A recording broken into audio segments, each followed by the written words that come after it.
Welcome to Savage Minds. I'm your host, Julian Vigo. Today's guest is Charles Derber, professor of sociology at Boston College, who has written 29 books on politics, democracy, fascism, corporations, capitalism, climate change, war, the culture wars, and social change. His best-selling books include The Pursuit of Attention and The Wilding of America.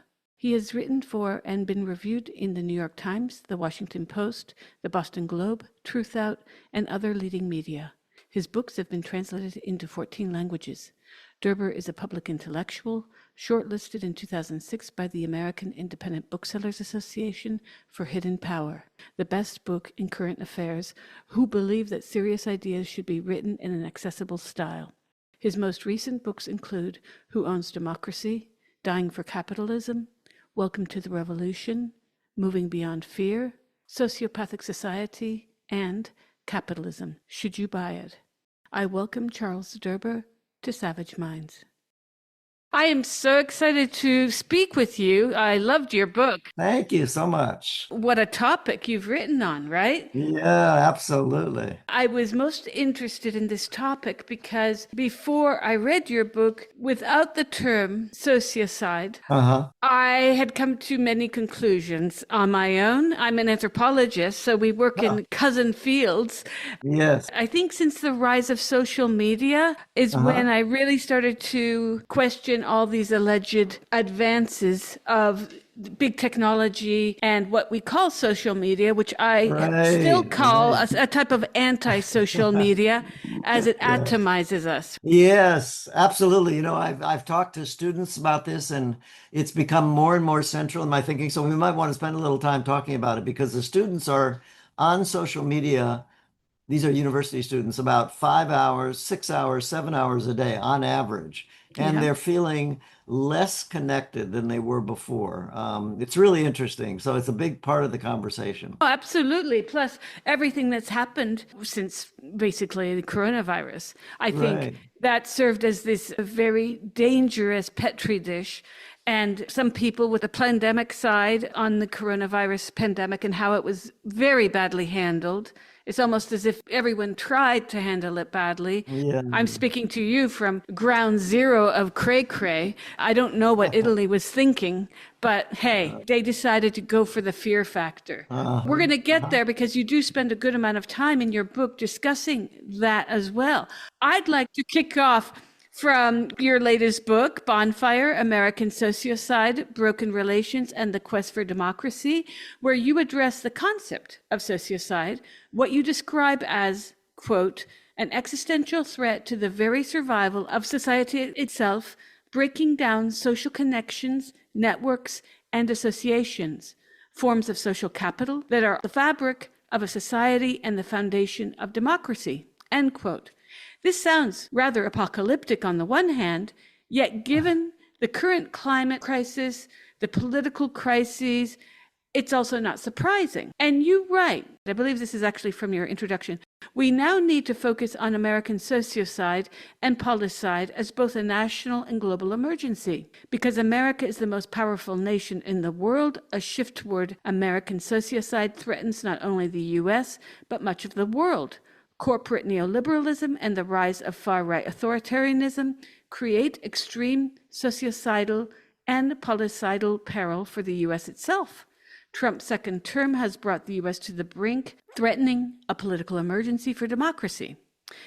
And I would like, if you could, to describe what sociocide is, even historically or academically, and why you chose to focus on this. Yes, well, thank you. I do think it's an incredibly important and under-discussed topic, particularly in the age of social media. But, you know, when people hear the term sociocide, usually the first thing they think of is suicide. It sounds like suicide, and it's a relevant concept for two reasons. One, it is a form, the way I'm developing the concept, it is a form of collective suicide. It's a sort of a breaking down or destroying by society of society itself. So rather than individual suicide, it's a sort of collective suicide, a sort of destruction of the we and the rise of a quote me, which supersedes all collective and social connections and identity. At the same time, the sociologist Emile Durkheim, a French sociologist back in the late 19th century, who wrote a great deal about social solidarity and social cohesion, argued that the modern era was likely to create a crisis of solidarity, of community and collective identity, that he said would be a central force leading to suicide. He wrote a famous book called Suicide, where he argued that suicide should be understood as related to the breakdown of social relationships and social solidarity. So I think it's an incredibly important idea for the current moment. I wrote the book because I felt like, while I want it to be, I'm writing in response to the authoritarian, incredible catastrophe that we're undergoing now in the United States and globally. I felt like not enough people were recognizing the role of social relationships, social capital, and the breakdown of close relationships that play such an important role in this. And I should say, the United States, this is not entirely new. The United States has always been an extremely individualistic society in which the focus on the self, sort of related to market dynamics and the idea that if you were going to survive in a market of American capitalist kind of model, you had to be focused on yourself. If you began thinking too much about other people, you would lose the focus and the energy that you needed to do well and survive in a very cutthroat competitive world. And I teach at a university in Boston, and I find my students are very much experiencing this. That is this sense of a breakdown in their relations to other people, even in a world of social media where they're, connecting to, multiple feeds and people, on average 5 to 7 hours a day.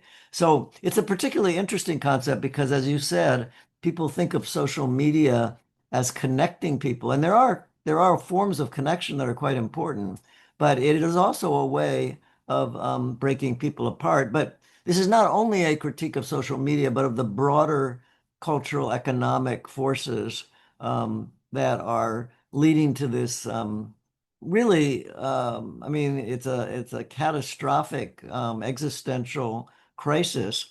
And to make it very personal, I'll give you a very simple idea of sort of demonstration of what I mean by a breakdown of social relationships and sociocide. Think about eating together. It turns out increasing numbers of surveys show that people they ask people questions about how much time do you spend with other people, in your family, among your friends, in, workplaces, which is very important. I hope we'll get to that. How well do you know your fellow workers, in the community, in churches, and in, politics and so forth. One of the things that struck me as just very direct and personal is the percentage. Do you have any idea of what percentage of people in the United States say that they eat all their meals alone? I could imagine it's extremely high at this point. I Yeah. I would guess at least 50%. Yeah, I mean, the data is there's quite a few different studies of this, but I've seen data up to 68%, over two-thirds. Yeah. And, it's just that's sort of, I grew up in a family where family dinners were common. Now, my students tell me family dinners, some of them have them, but their younger siblings, kids who are 12 or 14, don't tend to connect. They're just all on their screens in different rooms. And Yeah. this idea of eating alone all your meals, meals, I think of this as sort of emotionally, sort of viscerally compelling because food has traditionally been a way people come together and share and connect with each other. And it's just striking. And then the Surgeon General, one of my chapters, chapter 4 in the book, which is called Bonfire of the Vanities, is about how this breakdown of social relations, one is just what form it's taking. And one of the forms it's taking is not just eating alone, but many fewer people report having many fewer friends. People used to report having five, six, seven close friends. Now, about, I don't know, I think it's around 25 to 30% say they have no close friends, nobody they can talk to. And another 20% or so say they have maybe one person they can talk to. Um, so friendships, marriage rates in the United States are going substantially down, as they are in Europe as well. Children, rate of having children is going down substantially. Um, there are many reasons for this. And I just want to mention again the extent to which people say they are know and are have meaningful relations with people in their workplace, where people spend more and more of their time, is also eroding. And and this is something that we might want to talk about because this is a way that people in high positions, running companies and workplaces, they have very deliberate interest in this, which gets to a broader point, which is that solidarity is of great interest and is some concern to people who run our economies. Capitalist economies are run by wealthy people who have a lot of interest in keeping working people who work for them sort of at a certain distance from each other because whether it's a union or other forms of coming together at work is always a potential threat because it means workers can come together and potentially, bargain for higher wages or challenge power in the workplace, and so forth. So it's not a coincidence that the richest people in the world right now, people like Elon Musk and Jeff Bezos, have joined with Donald Trump to sue in American courts to make unions unconstitutional. And basically, right now, during the New Deal era in the mid 20th century, up to 50% of Americans at its peak were in unions. And in Europe, as you probably know, many European countries have 60, 70, 75% of people workers in unions, and they have labor parties. In the United States, do you know the percentage of people in the United States who are in unions? Oh, I can imagine it's less than 10% now. Yeah, it's under 10%. It's like Yeah. in the private sector labor force, it's more like 6%. Most of them are actually in the government, and those people are getting laid off by Trump. So this is just part of a very large tapestry, which is unsettling because the way I think about this is that just on a very personal level, and I try to write these books in a way that people will find personally compelling because it's so easy to listen to political or sociological or other kinds of conversations and feel they're abstract and so forth. And this is just such a crucial personal thing to think about the nature of one's close relationships, what's happening to them, what's happening to one's connections with people.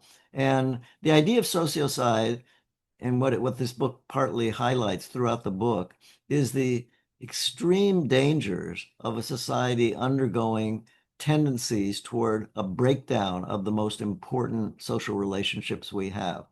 It turns out that isolation and loneliness are very big deals. They're very important for people individually, and they're also, as you were suggesting in your intro, very important for what happens in the larger society, whether it's in the economy or in climate change or people's tendencies to buy guns and be afraid of each other, or how it affects political relations and the rise of authoritarianism.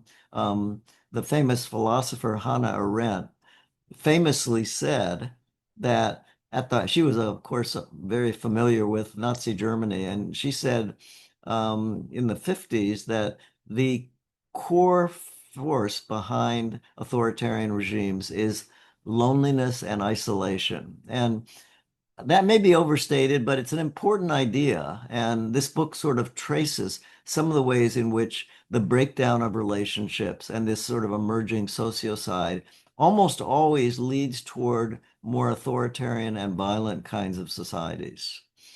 Oh, well, I hear you. Look, I had something horrible that happened to Mm, me since lockdown, and mm, it jarred my life. It turned it quite upside down because I found out, and I think this is very related to social media and this person's addiction to social media, but I found out that I had been married to someone who basically saw me as a walking ATM machine and who was living a double life. It was insane, the things I've been through. And I had to become familiar with this term that I kept seeing all over the internet, and I thought people were talking about Miami Vice because you'd see the term narc. Well, people were saying narcissist in this kind of internet abbreviation. And I was thinking Don Johnson, like, is the drug trade big again? And what I've come to learn from my thankfully having removed myself from the situation is that there's a lot of sociopathy that is linked to exactly what you're talking about. You isolate people, you contain them within this fake sphere, this kind of techno Truman Show where they believe they are talking to people that are their friends, but it could be a guy named Bruno. You don't know who you're really talking to when you go on these apps. And we are living in a time that it was a very horrible thing on the one hand, really shocking, but at the same time, I had to come to terms with this, like, oh my God, this can happen to me too. You think it only happens in these horrible, like Netflix 7 series. I had to watch serial killer movies to sort of understand the psychopathy I was confronted with, because people are today being led to believe that spending, as you mentioned, 5, 6, 7, even more hours a day talking to complete strangers. And in those surveys you mentioned, when people answer them, I can tell you a lot of people are saying they might have one close friend, but is this friend an in real life friend? Or is it someone that they met at a convention once years ago and they stay in touch with, right? And these are the times that are shaping this very dark future, unless we get a grip and change things, of our society. Because the narcissism that I was subjected to, and unfortunately my children as well, was so deep. No empathy, no presence, no honesty, and no solidarity. And the strange thing is that's what we're living from the corporation, not just Trump, but from the corporate levels down. Who cares? I mean, you said this in one of your chapters where you go into the working conditions. And as we all know, a job is even more intense than a marriage or a relationship. You spend more time with those people than you do your own partner, often until retirement, right?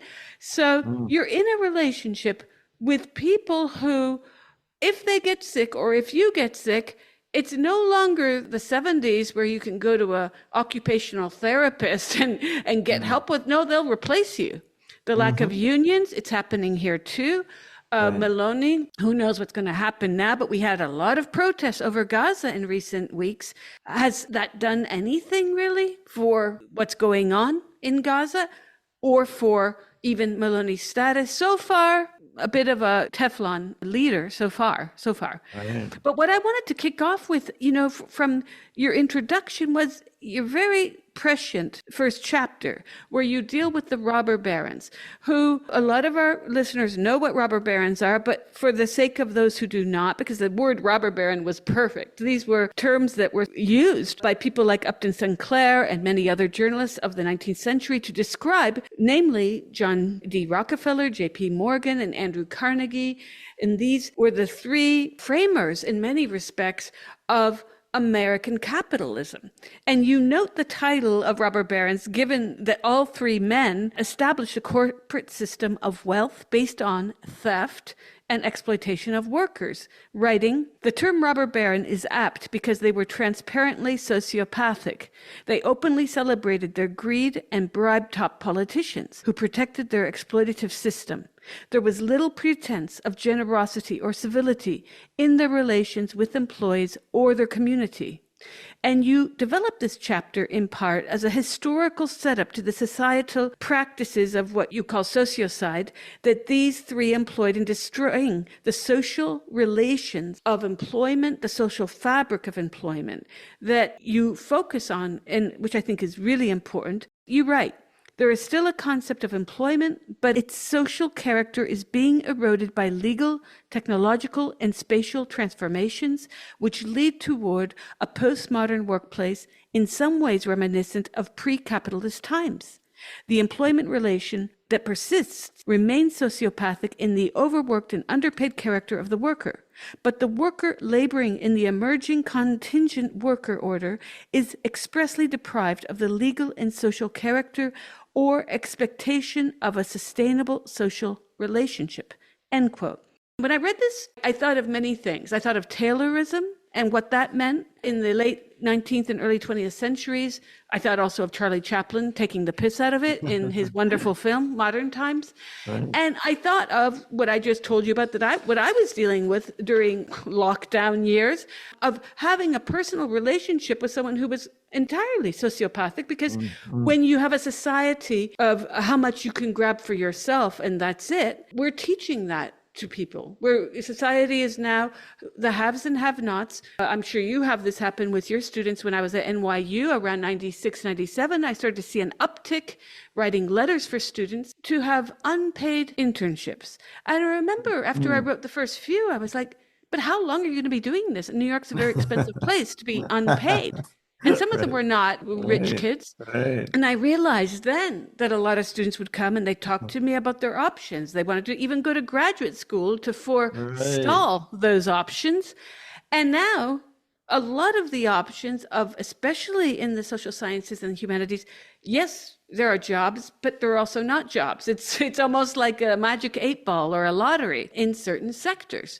Given that this sociocide is taking aim at all aspects of culture, including work culture. I mean, this even made Taylorism look humane, right? I mean, when you describe what goes on in Amazon warehouses, I was thinking, wow, Charlie Chaplin could never have done justice to that, not without a lot of high-tech special effects.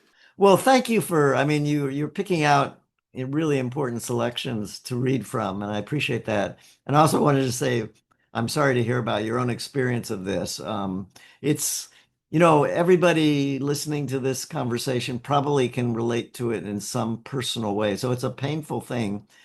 I just want to say that, and I'm finding, many of my students, young people who are, relatively privileged and relatively protected, the campus. I teach at Boston College. It's a very social campus, but they log their hours online. They're about averaging in classes about 7 hours a day. And they're having a lot of mental health issues. They're depressed. They're feeling that they're not really in connections. I mean, I don't want to overstate this, but it's a pretty strong sense that they are very aware themselves that all this time on social media is not meeting their kind of needs for support and emotional. I mean, they just don't feel, the online relationships don't feel like real face-to-face relationships in many respects. But I wanted to go back to what you said about, it's very important about the robber barons and how these are very personal things, but they come out of very, big macro, capitalist kinds of dynamics. And I liked what you read because it's true that the sociopathy of the early robber barons, Rockefeller and Morgan and, Carnegie and so forth, it was sociopathic. I had written an earlier book called Sociopathic Society, which was about societies whose dominant values were antisocial, which is sort of a paradoxical idea, but it's at the heart of this idea that societies can embrace a culture and a set of values that are fundamentally antisocial and which lead to the breakdown of society itself. And what I was saying when you said it almost made, the early robber barons look humane, that's precisely what I was saying, that the kind of sociopathic relation that the early employment, after all, in the 1890s in the Gilded Age, when American, big, capitalist oil companies and financial empires of J.P. Morgan were being built, the concept of employment was still one of a relatively sustainable relationship in which people would be tied to a workplace, and to an employer. It was highly exploitative. People were mostly immigrants here. They were badly paid. They were in toxic workplaces, but they could count on a certain measure of continuity in their relationship with their employer and their fellow workers.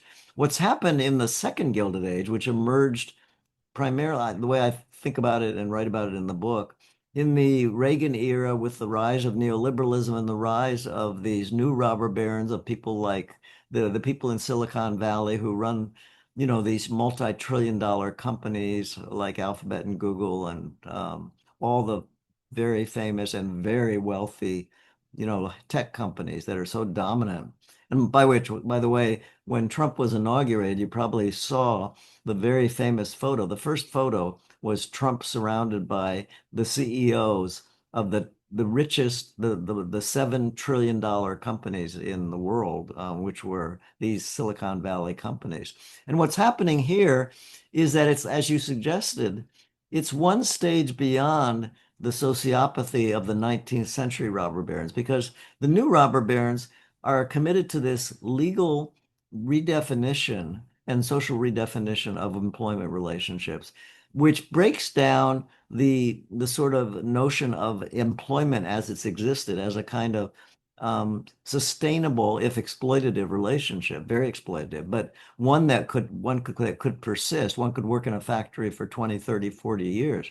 Now, as you said, we have a kind of legal redefinition where the employment relationship is defined probably among 50, 60% of American workers as contingent, meaning you're either a temp or an independent contractor or a gig worker or some sort of employment status, which is understood to be temporary and short term because the work is so exploitative and so intense, as in an Amazon work, say a warehouse, that people simply can't sustain work, and the employers are not interested in keeping the relationship going because they can keep bringing on new, more exploitable workers. I mean, this happened with global sweatshops when employers went to Latin America or to Southeast Asia, whether it's in, Brazil or Ecuador, whatever it is.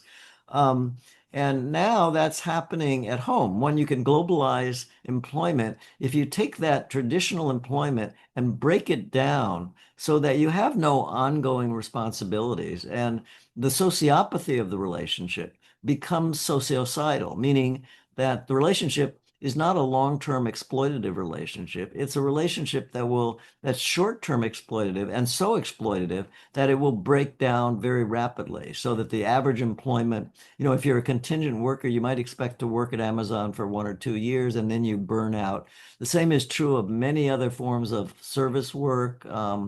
And the end result is that you get this sort of double whammy. People are being paid in contingent labor very bad wages. You can barely, the minimum wage in the United States is $7 and a quarter, which is if you cannot live on that. So you have to work two or three different jobs. You can't buy And a dozen eggs on that.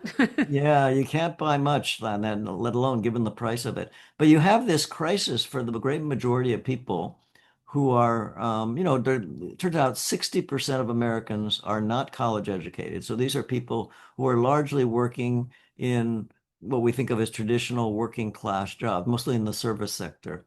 But some of them, and what happens is that these people have a crisis. It's this double whammy of low economic capital. They have very little money and they're not being paid very much, and their benefits are much less than the benefits of workers get even in Europe today. And it's combined with this crisis of social capital, which I just want to define if people don't know this term, social capital. It's a term that a French social theorist named Pierre Bourdieu introduced, by which he meant the kinds of power and resources that emerge when you are engaged in a sustainable relationship, whether it's with a friend or an employer or whatever.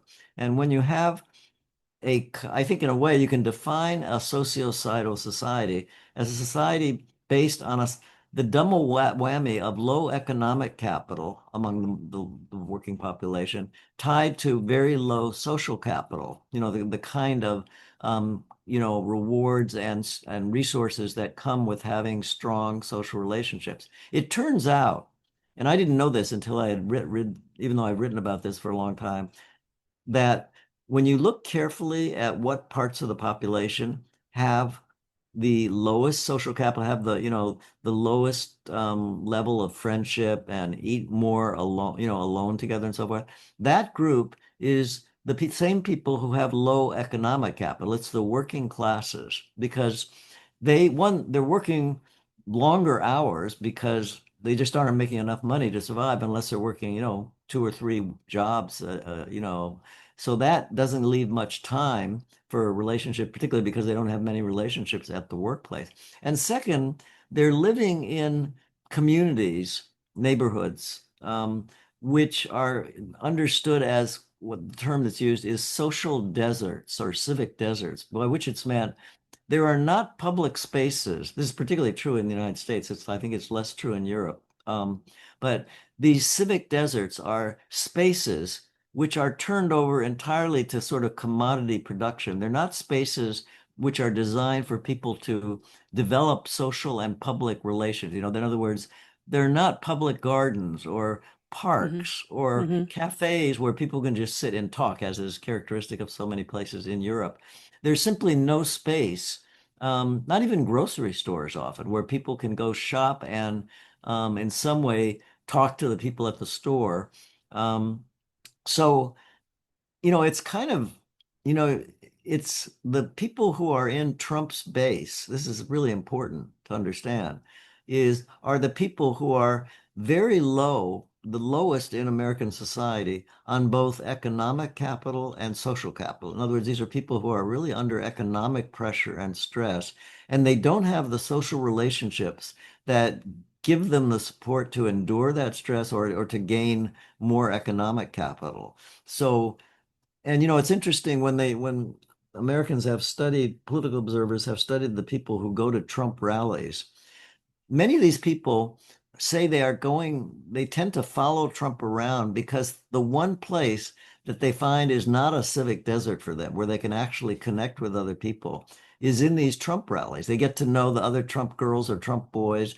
They go from, when they can, weekend to weekend, they go when they can to follow these. And the rallies serve as a place where they find some social relationships that they can get excited about and they can connect with. And Trump, of course, sort of, it has the characters a little bit of a cult, because you can essentially take part, you're sort of prepared to give over your identity to the community that you have there, which is this very intense community headed by Trump, who says, look, I know you're afraid. There are people with guns around you. There are people persecuting you. You're alone and afraid, and I will take care of you. I will make things right. And that feeling, which is sort of what a cult, I think, often congregates around, is sort of, I think, when Hannah Arendt was talking about, how personal isolation can feed into authoritarian or fascist kinds of politics. I think that's what she was talking about, that people who are isolated are desperate to find people to connect to and leaders who they can depend on and make them feel safe. And so when you actually study the people in the United States who are part of the Trump base, these are people who are very low on social connections as well as economic resources. And it's just a recipe for the kind of multiple crises we have today. That is, a population sort of brought together around authoritarian, politically violent kinds of politics, tied to, in the United States, as you know, there are 340 million Americans. There are 450 million privately owned guns. The great majority of those guns are owned by people with low social capital. They're afraid. The highest, I don't know if you know this, but the highest percentage of people buying guns in the United States today are women. And women are buying it not for hunting, which is the traditional use of guns in America and so forth. They're buying it for protection. And they're buying, guns are very profitable, of course. Guns are being designed for children and for women to be stylish. And it's playing on, when you have a sociocidal society, people are afraid. They don't trust other people. The sort of example of COVID as a sort of building block of this kind of thing is very evident, because in a COVID type public health crisis, it's very, very clear that when you're with another person, you have to be somewhat afraid. You're not trusting that the person is letting you know whether you're sick or not, whether they should be wearing a mask or not, whether they have had a vaccine. In America, these are highly politicized and very contentious issues, as you know. Oh, And yes. so, yeah. And you've gone through some of this experience. So if you have a marriage, if you're in a sociocidal kind of set of relationships, you don't know whether your partner in a marriage or a close a roommate situation, whatever, is telling you the truth about whether they're Yeah. Yeah. sick, whether they should be having a mask, whether they should be sharing food with you or not, and so forth. So this becomes very personal and very scary, and it leads people to be afraid it's sort of a cycle of distrust where the kind of economic and cultural forces are creating more distrust, which makes people more focused on themselves and more self-centered and narcissistic. Narcissism, and Trump has a very high level of narcissism, is usually, I mean, psychologically, people have thought of narcissism as a focus on self because of fear that if you're not focused on yourself, nobody else will take care of you, and that you need to, devote as much attention as possible to getting by to survive, both economically and socially. You're listening to Savage Minds, and we hope you're enjoying the show. Please consider subscribing. We don't accept any money from corporate or commercial sponsors, and we depend upon listeners and readers just like you. Now, back to our show.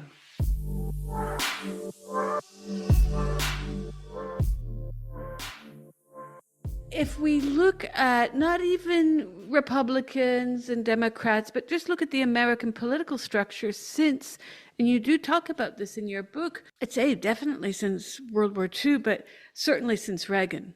The great American dream that so many immigrants come to the US to seek is now an American nightmare for most, including for Americans. Like, how many of our students finish an undergraduate degree with 6 figures in debt? And how will they pay that off? I mean, these are serious questions that Obama didn't get at. I mean, we can't blame Trump for everything for sure. Right, And right. Obamacare itself was a plaster over a sucking chest wound. He was trying to offer healthcare in the terms of, when I was a student in New York and completely uninsured, if you got seriously sick or injured, you could be cared for at St. Vincent's and other hospitals. Then suddenly, a lot of my friends were paying more money than they could afford for this insurance, which pretended to be what we have here in Europe, but not really. Right. And I think that there's a lack of, I mean, the sociopathy that you talk about in the introduction to your book is now pervasive throughout our structures. One thing I was guilty of, I was living in London when Brexit happened. As a Canadian, I'm American and Canadian, I could vote. And so I did. And this is something that's always shocked me every time I think about it. That night, finding out that the votes looked like our side had lost, and then all the demands from certain Labour MPs that this not be accepted, that we do it again. And I'm thinking, what happened here? I mean, what kind of do-over democracy is this? If we had won, we would certainly not tolerate this. And I began to see an intolerance on the left that had already been there, but my eyes were open at that moment to this specific paradigm. And then I had written several pieces about Brexit, and I too painted the Brexiteers as, in one article I wrote for the Huffington Post, as being this kind of racist group of nationalists, when in fact, the more I started to investigate and talk more to people about their votes, at least in London, the more I found out that the working class has simply shifted to what was formerly called the right. Although I think there's a huge problem in speaking of left and right today, and there has been for at least the past 20 years, because of the way in which not only this shift affected itself amongst workers, or what Adolf Reed calls the managerial elite. We've created a kind of politics in the US, and this has spread to other countries in the Anglophone world, of micromanaging thought. And this has come from the left as well, where you had what Kennedy brought in the 60s with the EEO, all very good, but somehow now the EDI is being critiqued by the Trumpian base.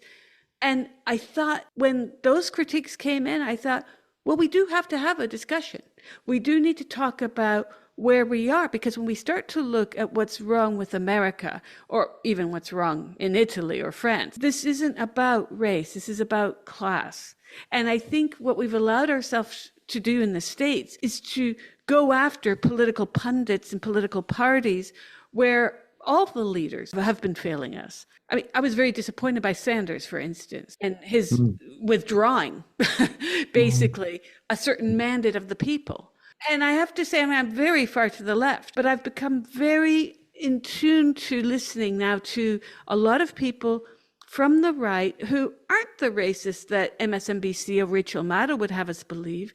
There's a huge disenfranchisement of how am I going to eat? Not just how am I going to pay my rent, it's Right. how am I going to eat? And will I be called up by someone at school because my kids have holes in their clothes? And will I find social services on my door? These are the fears that I hear parents talking to me about, be it in Northern England or London or even in the US. I worry that sociocide is something that as a collective, not consciously, but as a collective, we've allowed to happen because obviously we were sold the internet as, hey, you can pay your bills online. Who doesn't want to do that? Who wants to have to stand in line at the post office for 5 hours to file taxes when you can just pop it in an email format or a button? And I think these are some of the things that are beneficial of technology that emerged. I had internet when I started graduate school in 1988 in New York. Mm. And so I benefited from early technology. I used ICQ, which was a precursor to Skype. Back around 1991, I spoke to some man on Mountain Fujimori. We had a lovely conversation in the very early days in voice over internet protocol. Mm. And I love that part of the internet. What I find daunting is this era where a friend of mine told me about a decade ago, she's a psychiatrist in upstate New York, and she said, now when I meet patients for the first time, in fact, she didn't say patients, she said clients. See how that language shifts? When Yeah. she meets clients, she has to ask them if the person that they've just told her that they've fallen in love with, if they have actually met this person in real life. Yeah? This is how bad it is. This was 10 years Right. ago, too, Right. right? And we might, we might not meet a person because I'm sure you've seen there are now AI companions who are becoming more and more young people in the United States are relating intimately to AI companions who are not real.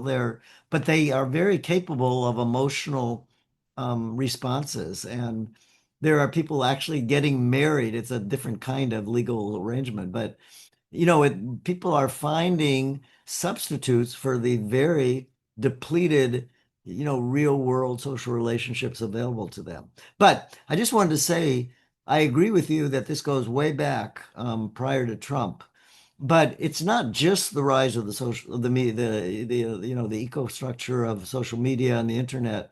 It's very related to a much broader set of issues that we've been talking about power and the way in which political parties are responding to the kind of neoliberal economic pressures that are leading, as you say, very large numbers of people in the population. In America, about 65, between 60 and 65% of Americans say they are living paycheck to paycheck, meaning they're afraid that losing one paycheck will, push them into poverty, or one sickness could push them into poverty. And what's happened that's also contributing to this self, this focus on self and the breakdown of relationship is that the the left parties, in the United case, the Liberal Democratic Party and so forth, they have shifted, as you said, this is incredibly important, from a kind of economic kind of agenda that would address these really fundamental challenges that most people are experiencing in their day-to-day life of affording housing or affording grocery or, healthcare and so forth, to a kind of I've talked about over a number of years as identity politics. That is, a politics which focuses on really important issues like race and gender and sexual orientation, but has essentially uncoupled itself from a broader social economic kinds of politics that would unite these different racial and gender groups that desperately need, to get together and find what the identity politics of the Democratic Party in the United States, and to some degree, I guess the Labor Party in England and many of the social democratic parties in Europe now, is they've shifted from a kind of class-based party that can, what I call universalize, they can bring all these different groups and racial groups and gendered groups and so forth, can bring them into some common coalition around shared economic and social, needs, and essentially pitting them against each other. I mean, this is just fodder for the right-wing parties, and the tendency for these liberal and left-wing parties to develop their own kind of cancel culture and sort of dogma you're describing, political correctness. That's related to this identity politics, which sort of lends itself to this because like I say, it puts people in sort of slots of narrow identities, which are not open to broader coalitions and it sort of mirrors what's happening in social media and what's happening in people's social relationships. They're being you know, channeled into narrow, more competitive and less human kind of venues. And so it's all of a piece. And a lot of the problem then, it's not just social media, although the social media plays a huge, huge role in this, but and the politics of the big tech companies, which have become the new robber barons and are acting much more sociopathically than the old robber barons, for reasons that we've already talked about a little bit. But it's also just that we've had a politics that has moved. I mean, when Bernie Sanders, who you mentioned, he dropped out of the 2016 race because the Democratic Party was, massively funding Hillary Clinton, who was a mainstream sort of candidate who was not open to the kind of economic. Same was true with Kamala Harris last year. The Democratic Party is funded by, very wealthy people and corporations, including the Silicon Valley people, and who have largely taken over a lot of the Democratic Party. So this sociocidal thing, it just kind of diffuses through from the personal lives of people to the form of politics that are, not to mention the environmental, this is all very deeply tied to climate crisis, the kinds of competition for land and housing that, as 60% of Americans live on the coast. So as water rises with climate change, people are in more competition for viable land and resources. And as you know, like if you live in Florida now, you can't get insurance for your home. So people are competing for viable home space, as well as, so these problems are all intertwined. Yeah, no, and people are unable to survive. A job, a minimum wage job would afford you in the 1980s. Right, Today, these are the people working three jobs. In right, your second chapter, you go over the percentage of contingent workers right. by Sanya Khan, the chief economist of Eightfold AI, and you go over her projections over the next 4 years. 2023, global contingent workforce participation, 53% increase. In the US, 26%. Global contingent workforce participation in the next year in 2024, 34% increase. Then 25 this year. The next year, it's projected at 20% increase globally. You look at this and you think, this is why we've got to start rereading Marx. I mean, there needs to be a modern embrace of what might be called in some countries agrarian reform, but the producers of wealth are now no longer needing bodies. We've got those checkout bots. We've got Right, bots doing so many right. things. I needed help with something technological today, and I was faced with a series of bots. And I said a bad word to them because I was just like, I just want a human, human, human, human. And then you mentioned ID politics. I come from one of the letters of the LGBTQ+++, and I can tell you after the third letter, it's no longer an identity. There's something that's Oh, gone on in the US, and this has happened across the Anglosphere, lesser in French or Spanish countries, a little bit. I've written about this for quite a bit, and I I'm very alarmed by how, like the DSA in the States adopted this, but ran Adolph Reed out of town over his criticism of this in his infamous piece where he talks about Caitlyn Jenner. And Mm. I think when we are facing women's rights activists across the UK who are saying, we don't want men in our prisons, our hospital wards, and the answer is, you're a transphobe, we've got a translation problem happening on the one hand, but we are also seeing something which I call it the stewardess test. I always tell people that you can tell how good or bad an economy is when you get in an airplane and you see, are the stewards or stewardesses, are they male or female? And in a bad Mm. economy, you'll see more men serving you ice, Coca-Cola, whatever. And I think this is going on in the United States, all of the Anglophone countries. There's crazy cases going on in New Zealand and Australia currently. And this ability for women to say no. And yet, Mhm. on the left, people are very much in agreement since the Me Too mini revolution, but there's a lot to be critiqued there as well, started to say, no, women are saying no, no is a full sentence, but it doesn't mean that if you're talking to men who say they are you. And there's been the reason why Labour was on a thin thread with Keir Starmer is because of this. And he had to come out a week or two before the election and define what a woman was. Otherwise, he wouldn't have won. And even now, he's tanked himself for other reasons. But this new Our Party by Jeremy Corbyn and company, this is already failing for the same reasons. So I think the sociocide is also happening because of this kind of, the feminists call it narcissism. I can't disagree with them. I think there is a kind of narcissism about a man who would take a spot from a female track competitor and take her scholarship from university away because he says, I feel like this is my real truth. And I think our culture has entered in the cray-cray zone. And on that, we need to have a discussion on the left, or those, I'd say neoliberal left, because just the other day, I had on the show the wonderful Jyoti Brar from the Communist Party in the UK. That party is very much not on board with this, and they see it as deleterious to workers' rights, to social cohesion. And it was really lovely to talk about this in a way that didn't result in being called names. But I'm reading your book and I'm seeing what's happening on the workforce, which is, as I said earlier, you spend most of your life with people who are in the same office or the same factory space as you until you retire. And these people, you want them to be nice and courteous and honest. You often don't get that luck of the draw.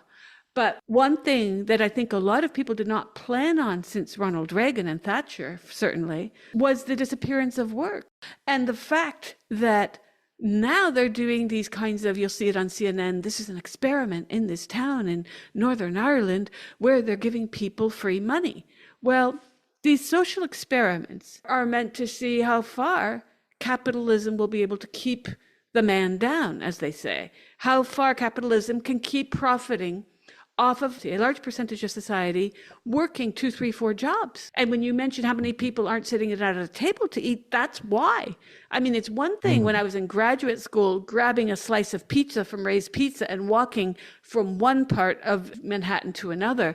It's another thing when you're not pursuing your future dreams, but you have to run quickly to your third job. And that has a huge effect on people being able to talk and share social solidarity, political solidarity, show up at these protests in real life.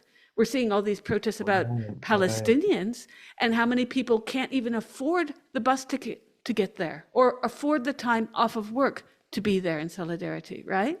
Yeah, but let's see. I'd like to look at some of the positive possibilities. So tonight, I'm going to be talking to a group of a couple of hundred people in Indivisible, which, as you know, is one of the groups that organizes protests around the country against Trump and so forth. And it's been quite heartening. I had not anticipated that large numbers of ordinary Americans would turn out in very large numbers. Indivisible is just one of many groups that have helped turn out millions of people, in red and blue state, conservative and liberal states in the United States, in support of basic rights for immigrants and for sort of trying to maintain some semblance of free speech as Trump is pouring the military into Chicago and Los Angeles and DC and New Orleans and so forth. And the thing I'm thinking about that is that the one thing that seems like, if you sort of take seriously the idea of sociocide as a kind of existential, collapse of society and the possibility, Marx believed that the sociopathy of capitalism would inevitably bring people together because capitalism took pre-capitalist societies and brought working people together in workplaces where he thought they could develop some kind of social space and meaningful relation where they could develop a kind of consciousness.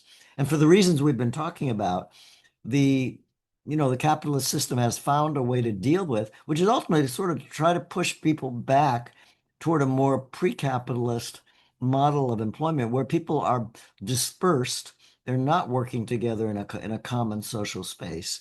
And so it's very difficult for them to come together and develop the kind of, consciousness of solidarity that Marx was hoping would develop.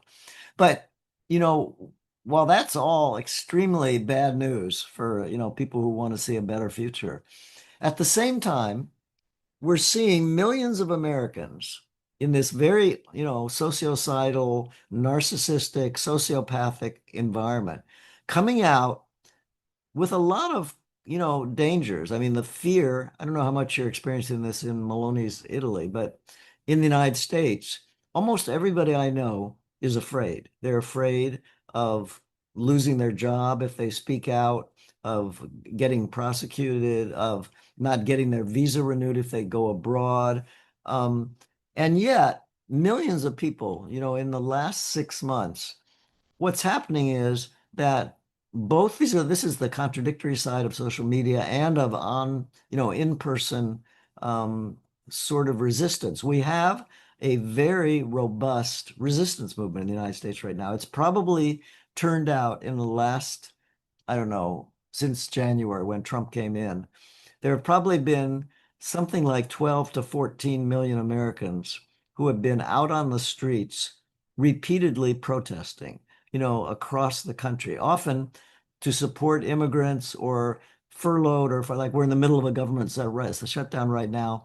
Tens of thousands of workers were fired under, Elon Musk's initial Doge, Department of Government Efficiency, layoffs. Now with the government shutdown, many more. And people are coming out to hug these people and to say, we are standing with you, in front of the government buildings where they're being fired from just today. And, so I think the lesson from this is that one of the critical positive responses to sociocide are kinds of resistance movements. I mean, what are social movements? I mean, social movements um, are essentially forms of collective people coming together and forming meaningful ties around things that are really, really important to their survival, whether it's economic survival or social survival. And, there's a famous book, you might know it, which was written by a woman named Vivian Gornick during the 30s, called The Romance of American Communism. And what she did was kind of document that the left leaning movements in the Great Depression were in large measure anti-social. She doesn't use this language, but she says, these movements came together in a spirit of collective people who were being isolated and fearful and losing any hope were finding in these wildcat strikes coming together to resist police when they were being thrown out of their apartments in New York City, which happened a lot in the early 30s. People were finding in the resistance, in the labor movement, and in the larger social movements that were emerging on the ground. When she talks about the romance of American communism, she's talking about the fact that the protests were sustained by the social connections that people were building in their movements. People were starting to get married, having red diaper babies, as they were called, sending their kids to summer camps as the 30s and 40s developed, where they developed their own music and poetry. She was saying basically, in a sociocidal society, resistance and social movements are a critical way that people can sort of redeem and reclaim the kind of, meaningful social relationships that are essential to rebuild this society. And I think we're seeing in the middle of all this Trump, I mean, which is very serious. I mean, Trump is moving toward a pretty extreme form of, I mean, there's a long history of American fascism, and I've written about that in some, I mean, I'm not using the word fascism just to mean something I don't like or something authoritarian. It's a very specific kind of authoritarianism, which has long existed in the United States from the very beginning. But there's been a long response, starting with the abolitionist movement. A lot of my work has been a study of these resistance movements and these social movements that come in response to this kind of predatory capitalism, this kind of robber baron sort of, um, you know, just savage or on savage mind, a savage kind of economic policies that break people, working people apart. But you have these resistance movements that when they're able to sustain themselves over a period of time and there are conditions that lead, you know, they have to do with the number of people involved and how many times people come back to them. And that's a whole nother conversation. But we're seeing enough of that kind of sustainable resistance in the United States developing that's building these new kinds of connections. Contradictorily, social media, for all of its problems, also creates I'm talking to this indivisible group tonight. It'll be a few hundred people, and it will be online. And yet, it will lead to certain ongoing, relationships and more people coming on October 18th, which is, a week from Saturday. There's going to be another huge, probably 5 or 6 million people coming out on the streets again and these are going to be a lot of the same people and new people.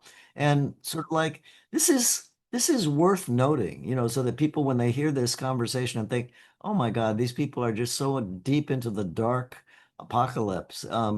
It's true that I don't think we're exaggerating the realities of the problems, but there are these developments that are, to my mind, quite reassuring to see that there's so many people who are willing to risk a lot of things in order to protect, waitresses who are, Latina, who are, they know in their dining, where they go to a coffee house in Arizona or something. I'm just seeing that when people are suffering this kind of breakdown of connection, they have a very strong urge to reconnect, the desire and passion for reconnect.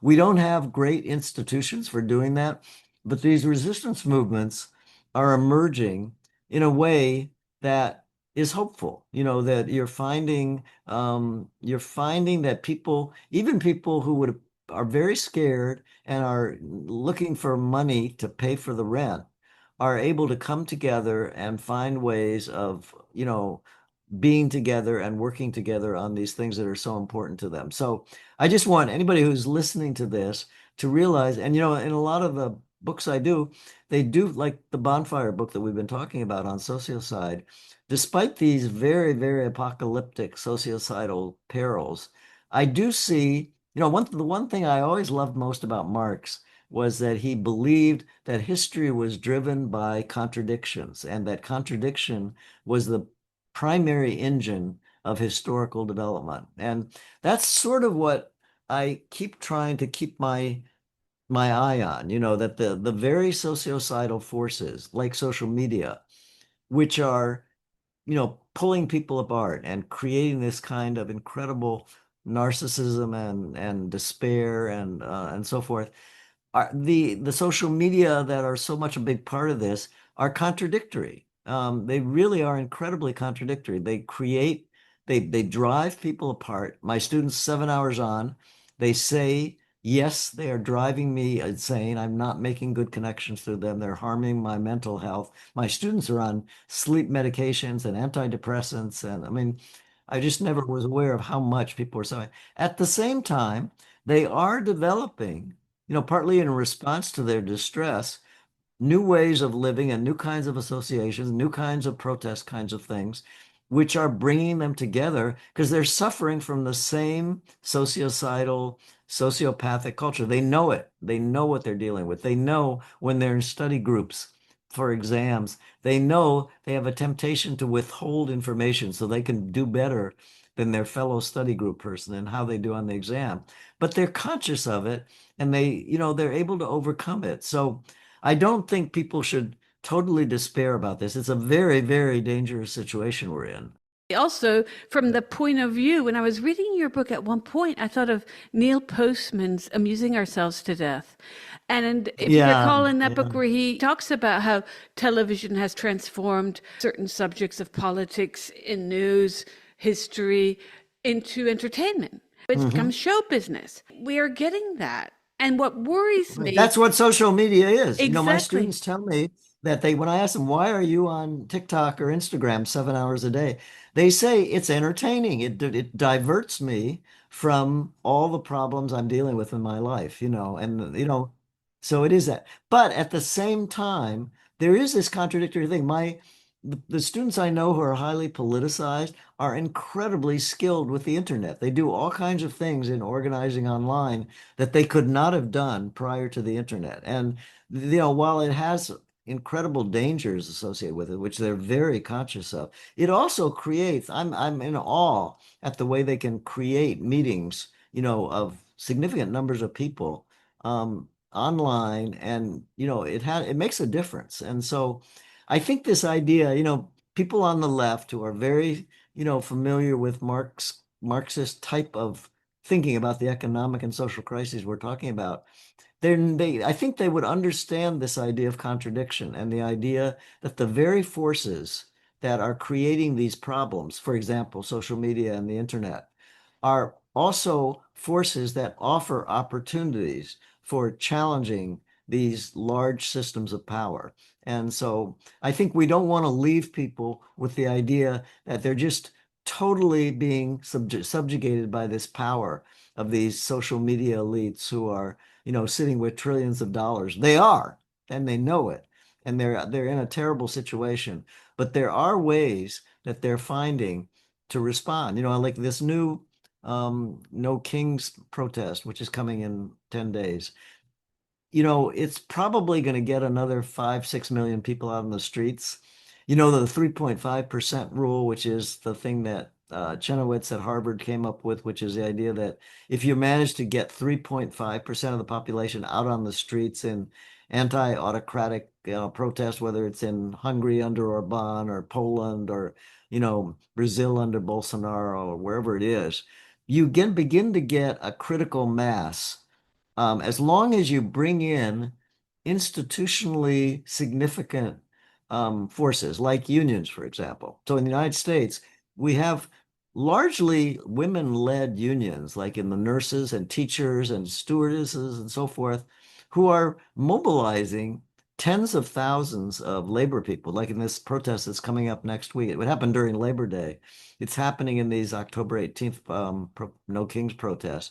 So you're seeing ordinary people being mobilized with, incredible resources, both online and offline, by these large unions, which have a lot of resources. And whether it's in Tunisia during the Arab Spring or it's in Brazil under Lulu, you have these organizational left labor kinds of institutions which are getting involved with these mass protests and are fueling the ability of people to really build an anti-sociocidal kind of life for themselves, where they're connecting. I have students who are finding other students, in a desert of, rat race, Wall Street academic culture, where they're finding students who are coming together around these protests and around these challenges, which are giving them a new life and giving them. I have friends who, come from Chicago. I was just in Chicago 2 weeks ago. It's a gorgeous city. Now Trump is militarizing, ICE there, and they're using militarized. But there's a huge resistance movement developing in Chicago neighborhoods.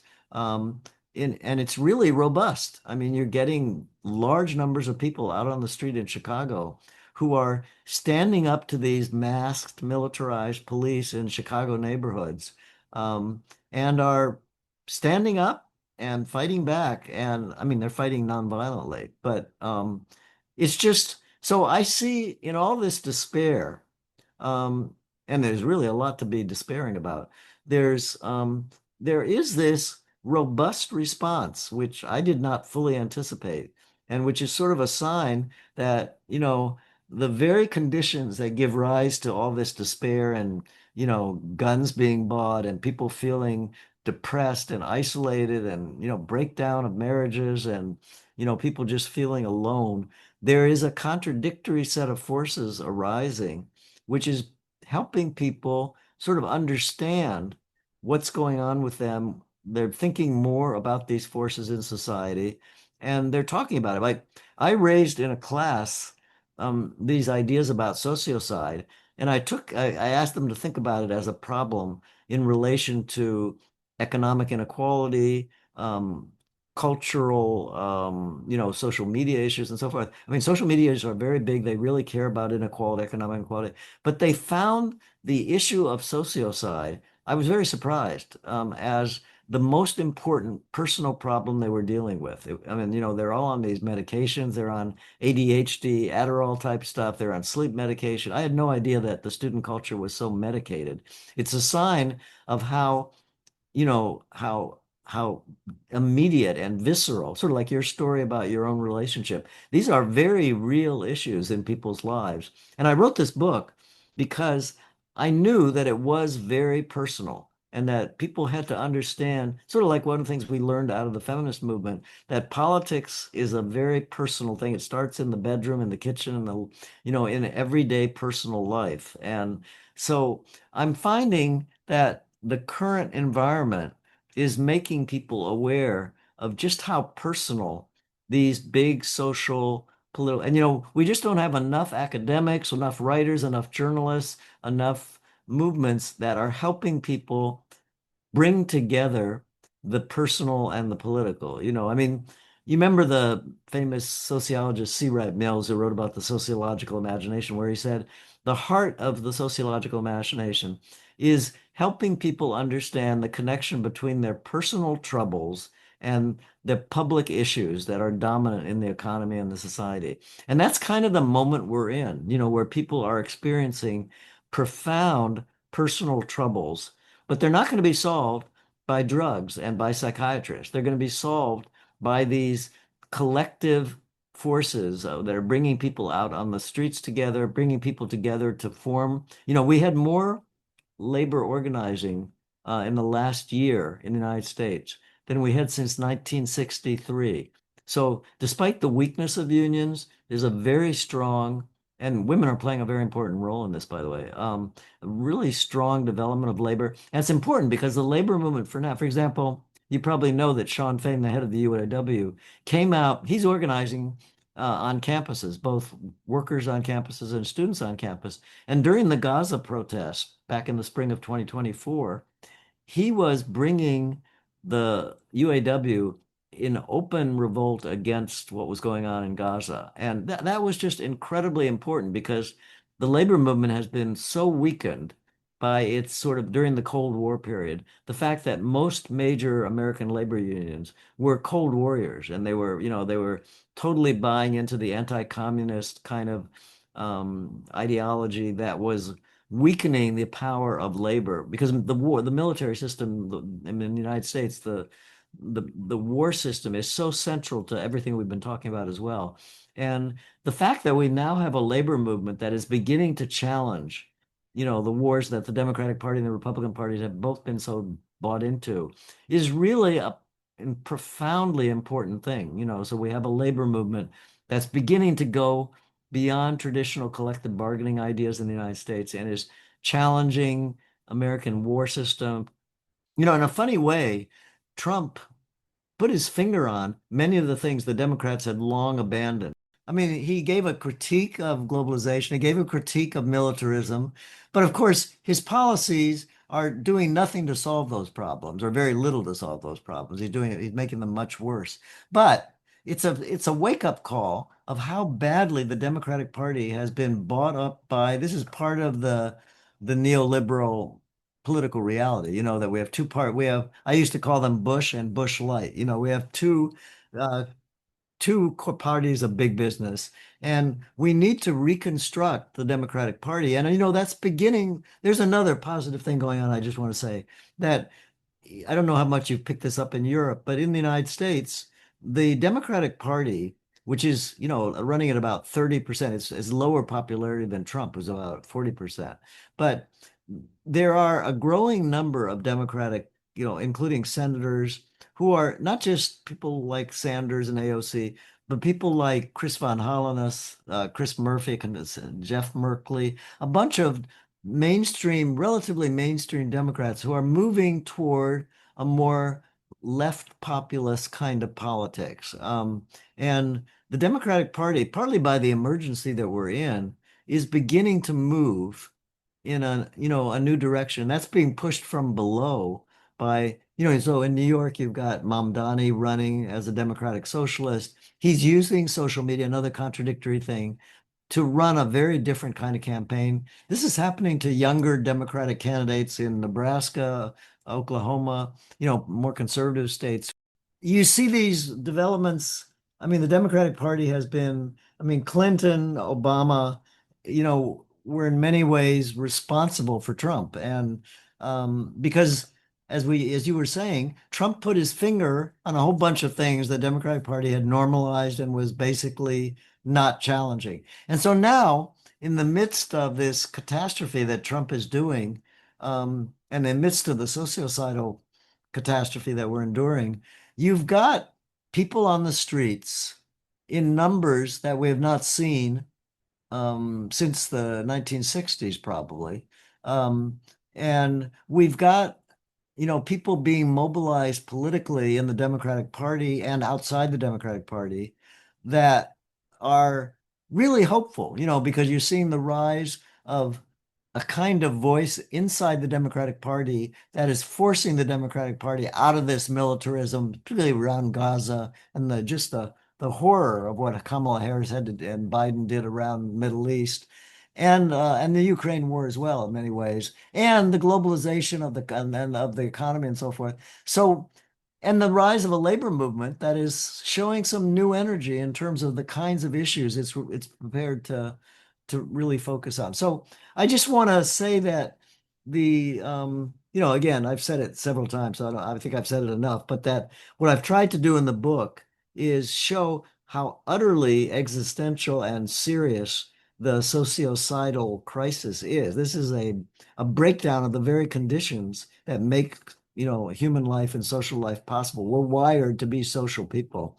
And when you take away that wiring, you're doing unbelievable amounts of damage to the human person. There's loss of humanity beyond what we can imagine.